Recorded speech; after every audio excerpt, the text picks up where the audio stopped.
जल्दी करें इंशाल्लाह सभी बोर्ड में कोशिश तो जने आई कांट जे ज़हन में गाल ईंदी तो उन में सक्सेस जा चांसेस ता जा तव 0%।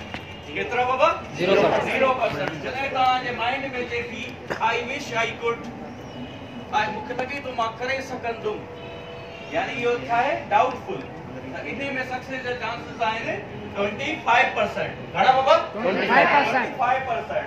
जेकर आई माइट इहो भी एकड़ो शक में आ इने में ता जा घणा चांसेस छा 50% चांसेस सक्सेस जा थिया। जेकर आई कैन त ता जा चांसेस सक्सेस जा घणा थिया 75%। ऐं जेकर ता जे माइंड में के कम ला गाल अचे थी इंशाअल्लाह आई विल त ता जा चांसेस सक्सेस जा घणा थींदा 100%। सो हियर भी इंशाअल्लाह आई विल यानी इते जिता भी लर्निंग मिलंदी वो मैं अडॉप्ट कंदम। सो 100% ता जा लर्निंग जा चांसेस हूंदा।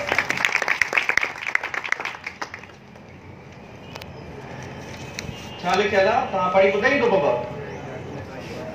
There are two types of mind. There are two types of mind. बिन किस्मन जा माइंड हूंदा।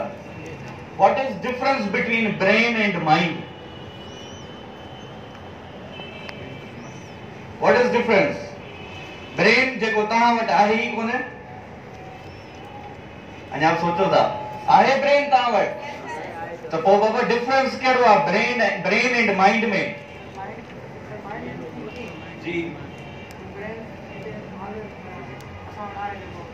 जी जेकॾहिं हिनखे कंप्यूटर टर्म में वठो त ब्रेन असांजो जेको ही हिन फोरहेड जे पोयां आहे इहो आहे हार्डवेयर। माइंड वो आ जेका इंफॉर्मेशन तव्हां पंहिंजे दिमाग में फीड कयो था ऐं तव्हांजो हिकिड़ो ज़हन ठहंदो थो वञे। This is called mind. Mind is just like a software. तव्हां मां अहिड़ी कहिड़ी शइ कंहिं बि टॉपिक ते ॻाल्हायो तव्हां कॾहिं ॾिठी न हुजे कॾहिं ॿुधी न हुजे उन ते ॻाल्हाए सघो था? उहा शइ तव्हांजे माइंड में आई ई कान्हे का। सो हमेशह असां इंसान एक्शन ऐं जेके ॻाल्हियूं कंदो आहे उहा शइ हूंदी आहे जेका असांजे माइंड में हूंदी है। कुछ माइंड अहिड़ा हूंदा आहिनि बस ॿ माइंड आहिनि कुझु न ॿ माइंड हूंदा आहिनि जेके उहे सॼी ज़िंदगीअ ते असांजे इन पर्सनैलिटी डेवलपमेंट ते असर विझंदा आहिनि। हिकिड़ो माइंड हूंदो फिक्स्ड माइंड। कहिड़ो माइंड बाबा?